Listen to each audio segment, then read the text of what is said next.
Objections to names like Braves, Chiefs, Warriors, and the like strike many of us as political correctness run amok. These nicknames honor rather than demean. They're pretty much the same as Vikings, Patriots, or even Cowboys. And names like Blackhawks, Seminoles, and Chippewas, while potentially more problematic, can still be okay, provided the symbols are appropriately respectful, which is where the Cleveland Indians, with the combination of their name and Chief Wahoo logo, have sometimes run into trouble. A number of teams, mostly in the college ranks, have changed their names in response to objections. The Stanford Cardinal and the Dartmouth Big Green were each once the Indians. The St. John's Redmen have become the Red Storm. And the Miami of Ohio Redskins, that's right, Redskins, are now the Red Hawks. Still, the NFL franchise that represents the nation's capital has maintained its name. But think for a moment about the term Redskins and how it truly differs from all the others. Ask yourself what the equivalent would be if directed toward African Americans, Hispanics, Asians, or members of any other ethnic group. When considered that way, Redskins can't possibly honor a heritage or a noble character trait, nor can it possibly be considered a neutral term. It's an insult, a slur, no matter how benign the present-day intent. It's fair to say that for a long time now, and certainly in 2013, no offense has been intended. But if you take a step back, isn't it clear to see how offense might legitimately be taken? That was NBC Sports anchor Bob Costas speaking at halftime during a game last month in which Washington's team played. This week, the Minnesota American Indian movement took legal action to call on the state to refuse funding for the new Vikings stadium if the word Redskins will be used there.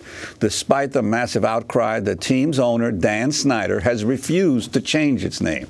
During an interview with USA Today, Snyder said, quote, "We will never change the name of the team. It's that simple. Never. You can use caps." First to Clyde Bellecourt.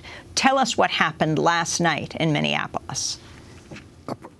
First of all, my traditional name or spirit name given by the Creator is Nigan, the way we done, or the thunder before the storm.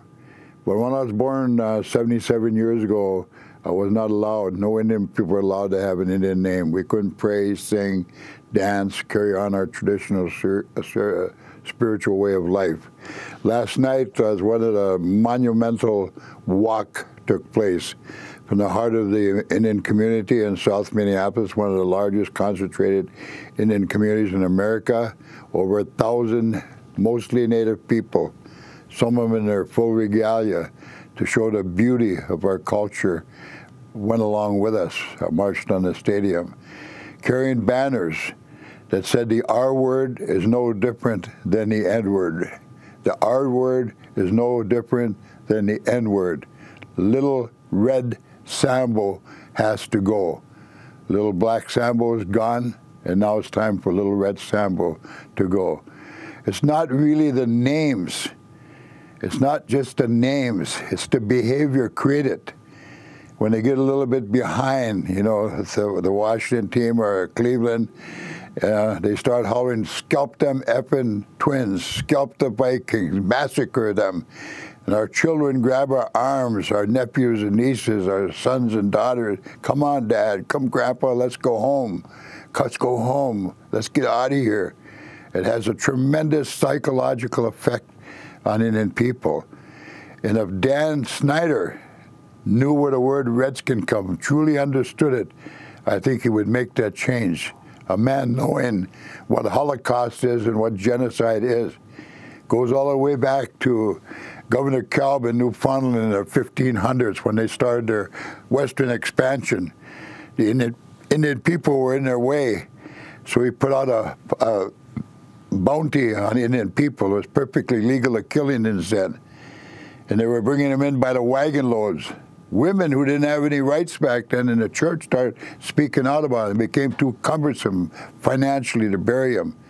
So he said, to prove that you kill an Indian, now that's all you had to do is bring in their skull. And they said they were bringing them in by the gunny sacks, bushel baskets, bringing wagon loads to collect their bounties. The women spoke out again, put pressure pressure on the governor, Kelb, and he said to prove that you kill an Indian, that's all you have to do now is bring in a lock of their hair. So when they cut that scalp off the Indian people's head, now they could go after little children, babies, and collect more money. That blood would run down their face, that red blood, and down their bodies. They'd put those pouches on their leg, those scalps, and come in and collect their bounty. Henceforth, there's been over 60 tribes that have been totally erased from the face of the earth, no longer exist. And Dan Snyder should understand that, being Jewish himself. There are Jewish people still here, but there are tribes that have been totally decimated. And that's where the word redskin comes from. And we're demanding that change. The R word is no different than the N word, and little Red Sambo has to go. Dave, I wanted to ask you about the almost belligerent response of Dan Snyder to these calls for the change of the name. He claims that it's honoring the tradition of the Redskins, that there were several Native Americans on the original first Redskins team and a Native American coach. But could you talk about his response, his particularly strong opposition to even considering a name change? Absolutely. First of all, Dan Snyder has been teaching a master class in anti-public relations. And he is one of the reasons why this has become such a big issue over the last 6 months. I mean, folks like Clyde Bellecourt, folks in the American Indian movement have been working on this issue for decades. And yet in the last 6 months, we've seen this massive sea change where all of a sudden folks like Bob Costas, Sports Illustrated's Peter King, USA Today's Christine Brennan are no longer using the word. It's an amazing thing to have happen to see this kind of progress. And Dan Snyder is one of 3 reasons why. I mean, Dan Snyder, every time he speaks about this issue, folks who want to change the name, they get more committed to doing it. And folks who would be likely to stand with Dan Snyder start to think to themselves, do I really want to stand with this guy? But there are a couple other reasons, too, why we've seen a tremendous sea change in activism around this.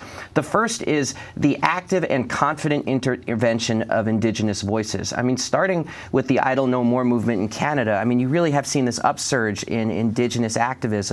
And in this issue in particular, the Oneida Nation in upstate New York, AIM, the Choctaw tribe, they've been very aggressive in saying, wait a minute, this has to go. The second reason is that the team itself is really relevant for the first time in 20 years. This name has been protected by the football team's own mediocrity for decades. And yet they've been better recently. They have a star quarterback named Robert Griffin III, and that has turned the name into a national discussion. And then the last reason is what you just said. Dan Snyder, every time he opens his mouth, it's like King Midas in reverse. Everything he touches turns to whatever we would say on polite television is the opposite of gold.